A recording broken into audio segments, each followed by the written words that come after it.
Hey guys, Nick4711 here with a tutorial on the functioning sawmill video I uploaded a while ago. It was me demonstrating my functioning sawmill invention, and at the end of it I asked if you guys wanted to see a tutorial made, and pretty much every single response I got on that video was either asking for a tutorial or a look at the redstone behind the machine.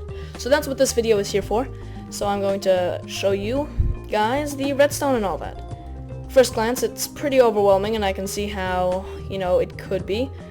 However, you have to understand that the sand pillars and these devices attached to them are just sand generators. Not my sand generator design, actually, it's someone else's, and I'm not going to be stealing the credit, so I'm not going to be doing a tutorial on them in this video. I'm going to be linking the video, and go check that out. It's a pretty neat invention. But the only thing I did add is at the top here, I added a smart piston. This smart piston is something I'll show you how to build in a bit, and then a block of obsidian on the side after the smart piston. This is just to get the sand moving downwards again, nothing too fancy at all. So what is actually part of the wood processing machine is this right here. Please note that it is pretty simple to build. It seems overwhelming, even this part, but it's really simple and does not take that long to build at all if you have the supplies ready.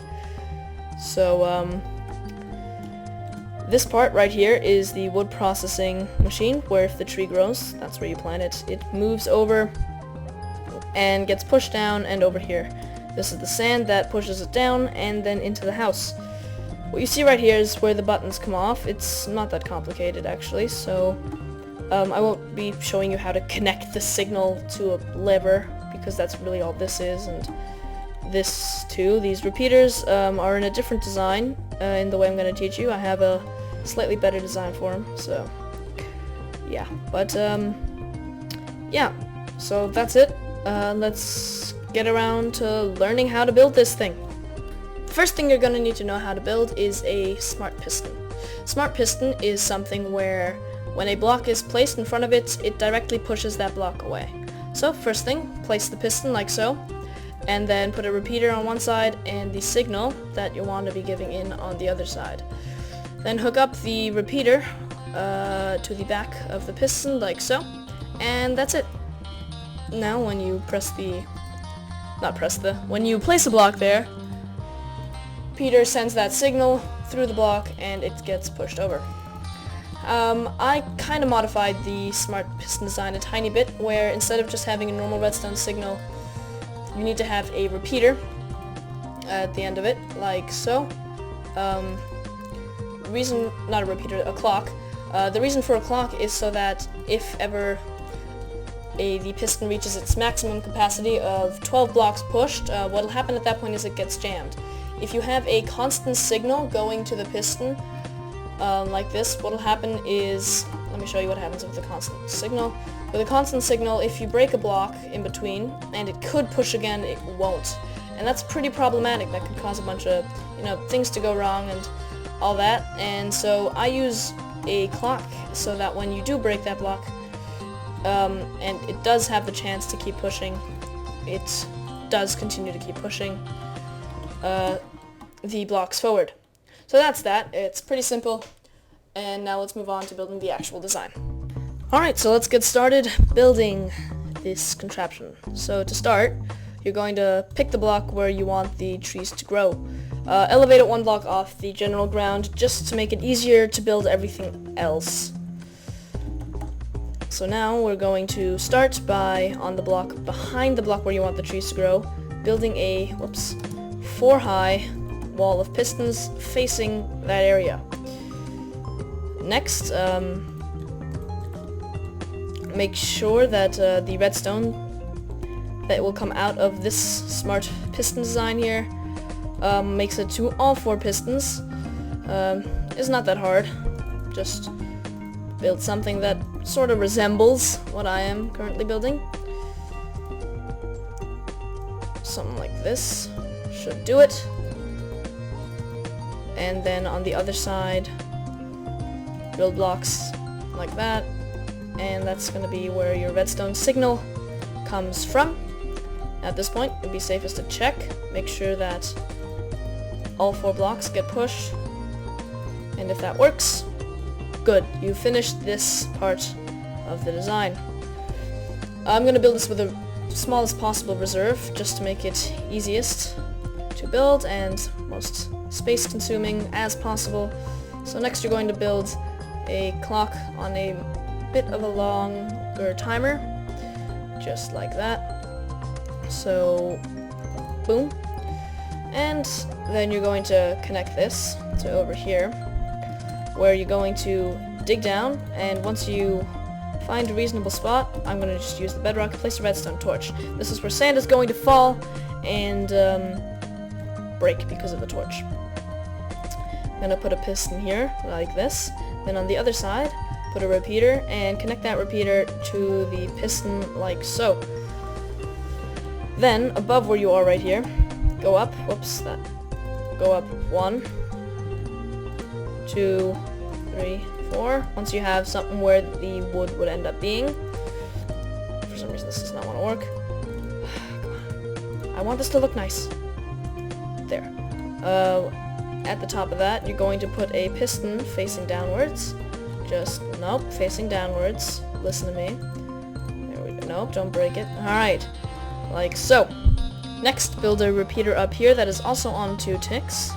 And then connect it to where the top block will be if we're regarding the redstone here. And then move it over to this side, and then make sure that the signal reaches the piston. So that should do it.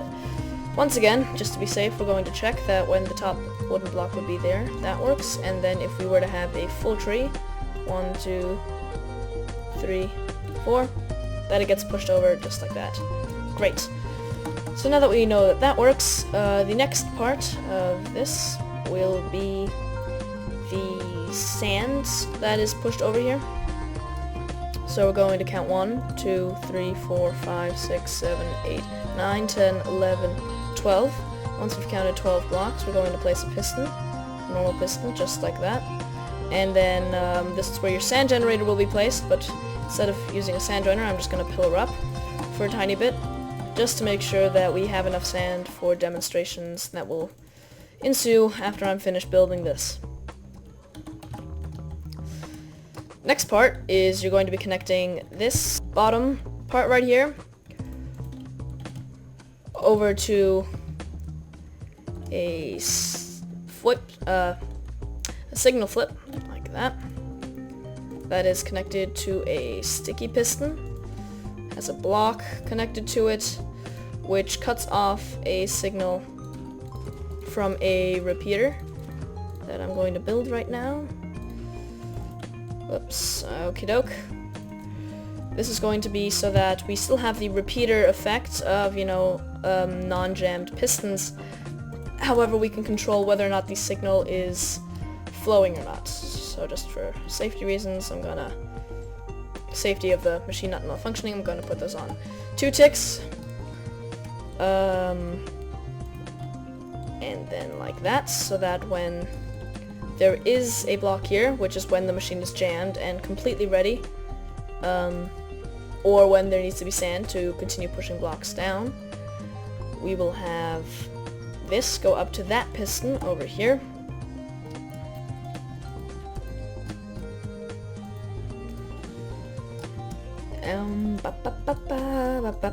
Okay, great. So now we're going to connect this to the piston like that. Next, make sure to have this filled up all the way already. And then now we're going to check that when a tree is fully grown, that it gets put into the straight, and then all the sand falls down just like that. So this is the basic design. As I said, it's not that tedious and it doesn't take that long to build either. So it shouldn't really waste too many of your resources and everything. The only thing that really takes up most of what you see, I guess, is the sand generators, which, as you'll see, are not that difficult to build either. Of course, I'm in creative mode here, so I can't really be talking, but I'm pretty sure it's easy in survival too. So, in order to build the part with the button that allows you to harvest an extra 4 wood at a time, you're going to create a piston right here next to the block placed one above the top of the piston wall here. Then you're going to add a signal switch right there, and then connect it over here to a place where you're going to have the button. Now, next thing you're going to want to do is connect this to the button, so that when you press the button and have the signal completely connected, of course, the piston retracts, like you just saw. Now, however, the signal as it is not long enough to allow for 4 sand to fall through. What I mean with that is that there will be a sand generator here. So we're gonna, do another one of those fancy pillars, because we're lazy and don't want to build a sand generator. Now, in order to, however, make the signal of the button a bit longer to allow for 4 sand to fall through, we're going to have to elongate the signal of the button using repeaters.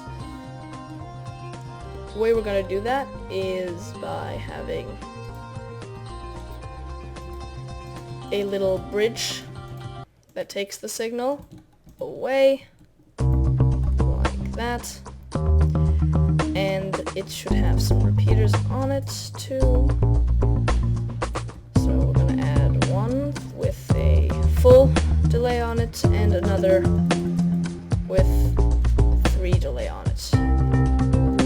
Connect that back, and now you're going to have to test to see if when you press the button the signal gets locked. However, before you do that, to avoid the mess, cut the signal away from the piston, because otherwise it will be messy. So as you see here, the signal does not stick. However, it is elongated, which is just what we want. That's why the bridge here has to be a little bit bigger. Next, we're going to have to check the delay on the repeaters to make sure it is exactly 4 that drop down. If you notice there is an error and they get pushed too fast, as the sand gets pushed away too fast, what you're going to have to do is you're going to have to add another repeater with 4 delay over here. If that's not the problem, then great.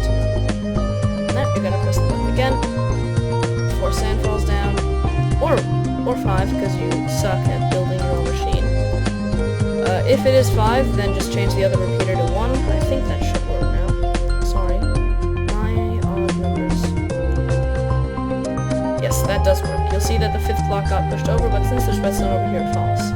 Now usually sand does break on redstone, but not when it's pushed over, so that this is actually fine. So the reason we have this is, sorry for my messy wood, I'm just, being lazy again. But when you have full trees being set up over here, including this one, you'll see that the reason we want this is that if we don't want trees to grow, we'll just have the sand come, so we don't need to wait for blocks to, push the rest of the wood over. And you'll see this work when you press the button. 4 sand falls down. It acts like trees, except they don't get pushed over here. And the reason for that is because they fall down. So, if we keep pressing this button, we'll continue to work, and they all get pushed over, and then you can plant a tree again. If you accidentally press the button, 1 too many times, won't really be a problem. What'll happen is that, oh, it's so horrible, absolutely no change. This sand can be removed extremely easily, just like that. Boom, it's all gone. And then you can reset everything and replant your trees. So like I said, places where you have sand generators are here and over there. Before we move on to the next part of the machine, I need to inform you that what I said earlier about placing a torch here is wrong. It needs to be a half slab with ground below it. This is to ensure that when these blocks are pushed down, it does not get pushed too far down and break the torch, because sand also breaks on half slabs. Alright, so now we're going to move on to the next portion of the machine, which I consider an add-on, which is the glowstone lamp. The lamp will be placed on the 11th of the 12th pushed block, and will also constitute where you have your house lamps. Alright, by the way, if you want it to be shorter, what you place a block that cannot be pushed by pistons over here. Okay, now you're going to wire the piston onto this block, like so. And that's it. When the final piece of wood comes over, it will be over here, and you'll be ready to harvest 1, 2, 3, and 4 blocks of wood. Okay, so as the sun sets, I'd like to thank you for watching. That is the entire machine. That's it. It's done. So yeah, thank you for watching, and if you like what you see, consider subscribing, liking the video, favoriting, commenting, and as well sharing it with your friends. If anything I showed here does not work in your world for some reason, please tell me about it in the comments and I will help you the best I can. So, that's the end of the video. Yeah. So I will see you another time. Bye.